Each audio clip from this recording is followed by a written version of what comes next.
Policia e Tiranës ka publikuar bilancin e monitorimit të zbatimit të rregullave në rrugë për javën që lan pas, ku bie në sy se janë arrestuar 41 persona, 18 prej tyre për drejtim të automjeteve në gjendje të dehur ose pa leje drejtimi, teksa janë vendosur edhe rreth 13.900 gjoba. Krahas prezencës së rritur të efektive në rrugë, kontrollet kanë qenë të shtuara edhe përmes dronëve, radarëve dhe kamerave. Komandanti i njërit prej grupeve të monitorimit të trafikut rrugor, nën komisar Gerhard Baka, apeloi për përdoruesit e rrugës që të respektojnë rregullat e qarkullimit. Evidentimin dhe ndëshkimin e shkeljeve të cilat janë efekti drejt për drejtshëm në lidhje me shkeljen e rregullat të qarkullimit rrugor, si mos vendosja e kasës mbrojtëse, mos vendosja e rripit sigurimit qoftë nga drejtuesit e mjeteve apo nga pasagerët që udhtojnë në to, përdorimi i aparatit celular, respektimi normave të shpejtësisë në qendrat e banuara dhe jashtë qendrave të banuara në segmentet interurbane, ka hartuar një plan të detajuar masash në lidhje edhe me një kategori tjetër siç është këmbësorët apo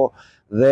ciklistët, drejtuesit e patinave të cilët nuk respektojnë dispozitat e kodit rrugor, rregullat e qarkullimit rrugor. Ne apelojmë për gjithë të kategoritë, respektojnë rregullat e qarkullimit rrugor, të mos kalojnë semaforin kur drita është e kuqe, të ecin në kare gjatë aty ku ato e kanë të dedikuar si korsi për të qarkulluar. Do të vazhdoj aplikimin e masave në lidhje me ekspozitimin e mjeteve me mjet ngritës të gjitha mjeteve që janë pushuar në kundërshtim me sinjalistikën vertikale dhe horizontale. Do të aplikoj dhe masat me dronin për shkelje të cilat cënojnë drejt për drejt sigurinë e përdoruesve të rrugës, siç mund të jetë përdorimi i aparatit celular, mosdhënia përparësi e këmbësorëve, përshkrimi i kare gjatës së kundërt apo parakalimet e gabuara në afërsi të kryqëzimeve. Gjithashtu Baka apeloi qytetarët që të denoncojnë çdo shkelje të rregullave të qarkullimit rrugor.